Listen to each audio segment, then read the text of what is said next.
והלומד על מנת לעשות.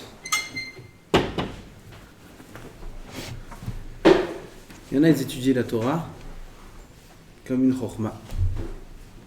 Une sagesse, c'est intéressant. Il y a encore un petit peu de poule, une question, une réponse. Ça fait travailler les méninges. Alors quand il s'agit d'appliquer la Torah, ils sont plus là. Ça va très loin. Ça va tellement loin qu'on m'a raconté qu'il y a des gens qui étudient la Gemara Shabbat avec une cigarette. Joindre l'utile à l'agréable. Avec la cigarette. Tu te contradis. Comment t'étudies la Gemara avec une cigarette? Ça va pas ensemble. Et pourquoi pas? La Torah, c'est de la chokhma. La sagesse, ça fait... On peut pas faire un exercice de maths Shabbat avec une cigarette. Une contradiction, il n'y a pas. Là aussi, c'est pareil. Formidable. Ça veut dire combien l'homme il peut être décalé entre sa prise de conscience, sa chokhma, et ses actions. Il peut y avoir un décalage énorme entre les deux. Aval, un des kinyanim de la Torah, ça, tout ce qu'on a dit, c'est pas une vraie Torah. Un homme, il n'arrivera jamais à un niveau en Torah, si ce n'est qu'il cherche constamment à appliquer ce qu'il a appris. Toute la chokhma, toute la force d'Am Israël, il est dans l'accomplissement. Il n'est pas dans l'idée. Il y a des gens qui ont des très belles idéologies, des très belles svarot, des très beaux chidushim, ils parlent très bien, etc., etc. Ça, il fait beaucoup, il parle beaucoup, mais il fait peu. Dans l'action, il est très loin. D'ailleurs, tous ceux qu'on a réussi à attraper, des faux Mashiach, comme Shabtai Tzvi, des gens qui étaient des grands Chachamim, que beaucoup de gens, ils ont cru que c'était le Mashiach. Ils ont fait des miracles. Ils ont marché sur l'eau, ils ont volé en l'air, et ils ont dit, ça y est, on est dans l'ère du Mashiach, et je suis le Mashiach, etc. Combien de Juifs ils sont tombés dans le panneau? Comment il s'est fait attraper? Comment on a trouvé que c'est pas le Mashiach? Vous savez comment? Un jour, il a mis ses chaussures, et il a fait les lacets. Et il a fait d'abord le lacet droit, et après le lacet gauche. Grâce à ça, on l'a attrapé, lui est un voyou. Espèce de menteur. Ils l'ont attrapé, et ils l'ont dévoilé, que c'est pas lui le Mashiach. Il a roulé tout le monde. Quel rapport? Bien sûr, il y a une halakha dans Shulchan Aruch. Quand tu mets les chaussures, tu mets d'abord la chaussure droite, après la chaussure gauche, et tu fais d'abord le lacet gauche, et après le lacet droit. C'est une halakha, même sur ça, il y a des halakhot. Cette halakha-là, il l'a pas accompli. Il n'accomplit pas ce qu'il enseigne, ce qu'il étudie. C'est impossible que ce soit le Mashiach. Impossible. Même sur un détail aussi infime. Et pareil, d'autres grands qui ont fait croire, qui étaient vraiment chachamim. Et beaucoup, ils ont fait tomber dans le panneau. Comment on les a attrapés? Par l'accomplissement, par la halakha. La vraie Torah, c'est la Torah qui est accomplie. On ne peut pas étudier la Torah avec que des idées. C'est beau les idées, c'est bien, c'est beau les chidushim, c'est beau... On ne va pas parler des différents courants, etc. C'est beau. Mais l'accomplissement, qu'est-ce que tu fais? Ça, c'est autre chose. Ça, je m'arrange avec Dieu. Après, c'est pas grave. Je vais mikvé, c'est bon. C'est réglé. Pour être connu la Torah, Zalomed almenat la'asot. Toute l'étude, elle doit entraîner à l'accomplissement. D'être médakdek dans les mitzvot, d'être pointilleux dans les mitzvot. Savoir dans quel cas et dans tel cas. Savoir de soi-même détailler. Peut-être que ce que j'ai appris, c'est pas étudié dans ce cas. Et dans ce cas-là, réellement, quel est le din? Et là, il cherche, il veut savoir comment accomplir les mitzvot. Amarkim et Rabo, il rend intelligent son rab. C'est une des autres conditions pour acquérir la Torah. C'est il rend chacham son rav.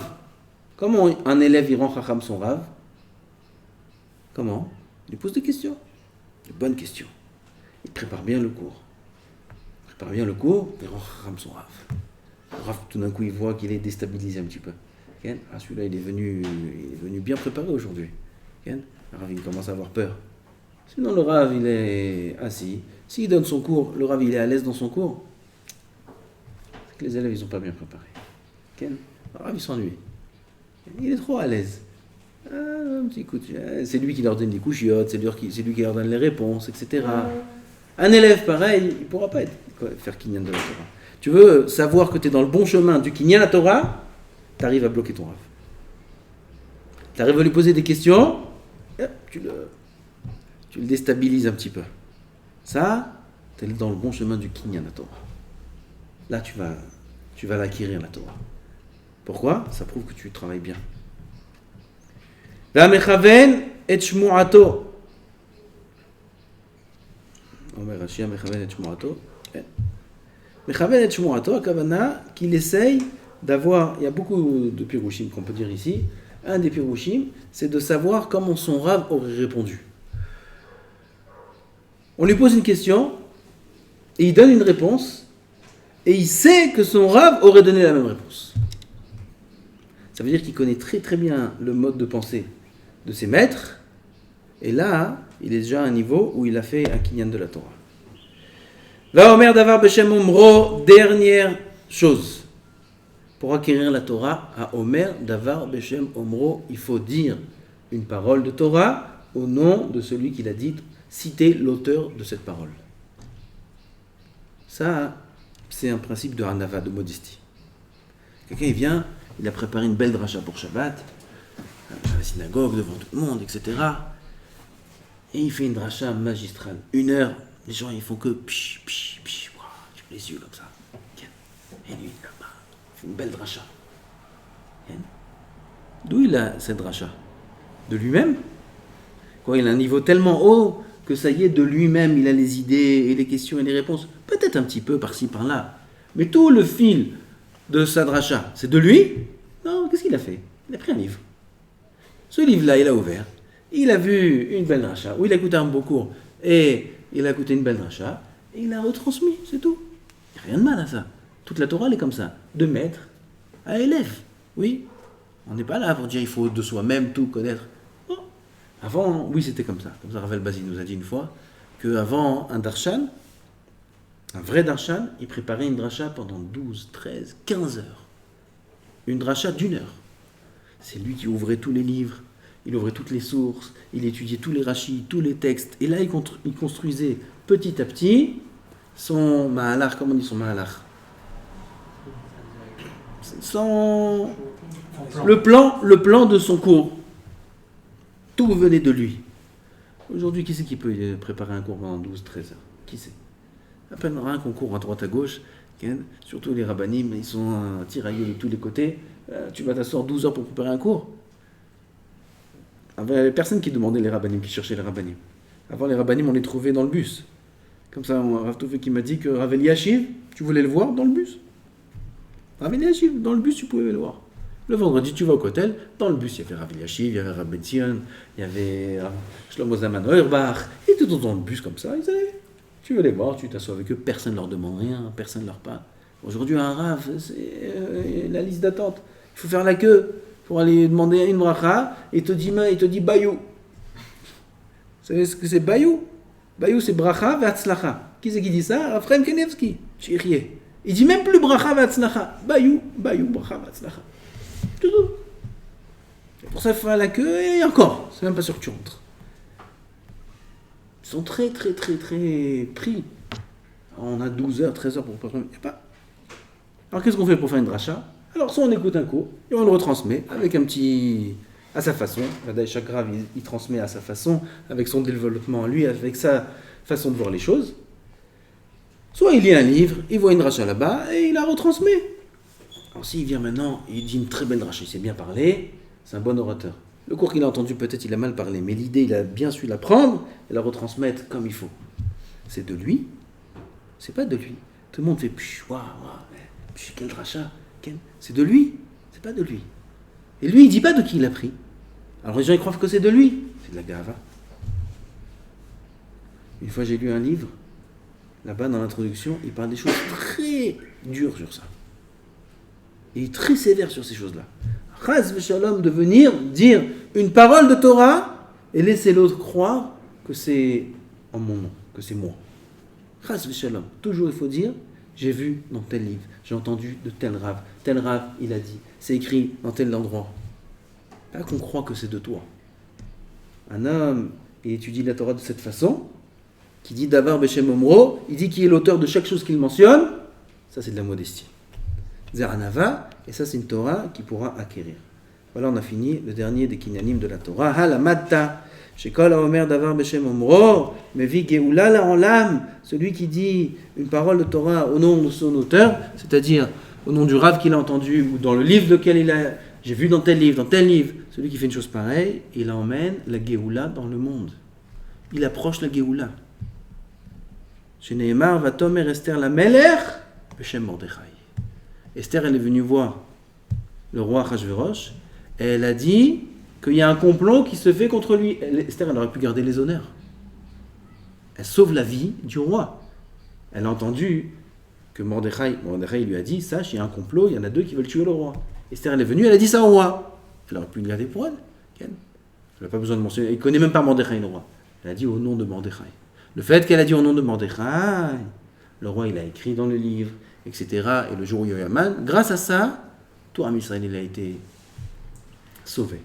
Donc Esther, en disant la parole au nom de Mordechai, elle a sauvé tout le peuple juif.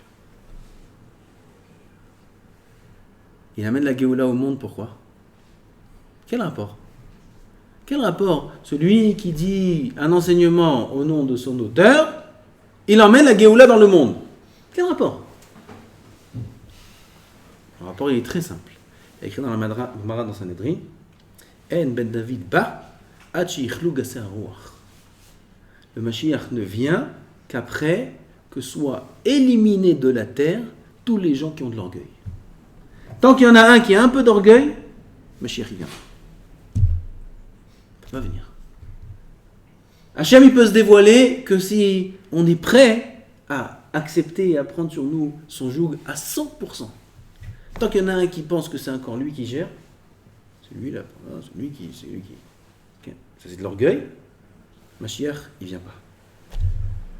Alors, on voit maintenant que ça, c'est une marque de modestie. Il ne va pas prendre les honneurs pour lui. Ne croyez pas que ce que je dis, c'est moi. J'ai lu dans tel livre, j'ai entendu de tel rave. Alors, il rabaisse un peu son kavod. Oui, c'est plus un honneur de dire des choses comme si c'est moi-même qui les a dites. Okay. Alors, il rabaisse un peu son kavod. C'est de la modestie, il approche la Géoula. Plus un homme il est modeste, et plus le Mashiach arrive vite. Il faut travailler sur ça. Fuir le kavod. Là, on parle de kavod de Torah. Quand même, il faut le fuir. À plus forte raison, les honneurs qu'il y a dehors de la rue, qui ne veulent rien dire, ces honneurs-là. Les honneurs de l'argent, les honneurs de ça, c'est grossier, ça. C'est moche, ça. Quelqu'un, il a de l'honneur parce qu'il a de l'argent. Celui-là, il a un petit niveau, celui-là. Même l'honneur de la Torah, il ne faut pas avoir. J'aurais pu croire Torah, oui, Torah c'est bien, c'est important. Il faut avoir de l'honneur personnel. À l'intérieur de moi-même, être fier de moi. Ça oui. Mais avoir des honneurs par rapport à l'autre, sentir un sentiment de supériorité, ça, oi va voy. Un homme, il écarte le Mashiach. Parfois un homme, etc., il est très fort. Et tu dis jusqu'à minuit, 1h. Il n'y a plus personne au Beth Midrash. Plus personne. Il se sent, qu'est-ce qu'il sent ? Je suis le seul. Ou alors il se lève très tôt le matin. Il se levait très tôt. Et il voit son ami, il se lève une demi-heure après lui. Lui, il est déjà prêt, avec cette filine et tout, il prie devant Hachem. Et il voit l'autre ami qui arrive. Comment il se sent par rapport à lui ? Un petit sentiment de supériorité. Je t'ai battu. Okay. C'est gava. Dans les mitzvot, le Tzahar, il te rentre. Ça sourd, vaut mieux que tu viennes une demi-heure après lui. Vaut mieux que tu ailles dormir à 10h. Si tu restes étudier pour le lendemain matin, regarder tout le monde et dire voilà, j'étais le dernier. Okay. Ça c'est Chamour Meod. Va dormir, va. Va dormir. Dors bien, sois un ave. C'est plus important aux yeux d'Hachem que le limoud. Les midot, c'est plus important. Beaucoup plus important. Il faut avoir des bonnes midot. Si un homme, il travaille, et dans sa avodat Hashem, il a de la gahava, c'est très mauvais.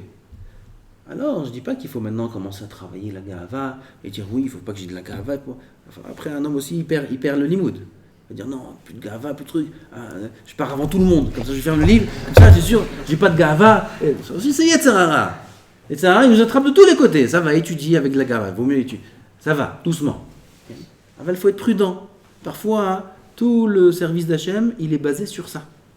Ça arrive, il y a des gens comme ça. Ils basent leur service d'Hachem, pas pour Hachem, presque rien, presque 0%. Tout c'est les midot, le kavod, les honneurs, la chokhma et beaucoup de choses. Ça c'est très négatif. Très négatif. Il faut un petit peu travailler. Shem Zaken ou la Shobit Tshuva Shelema. Amen.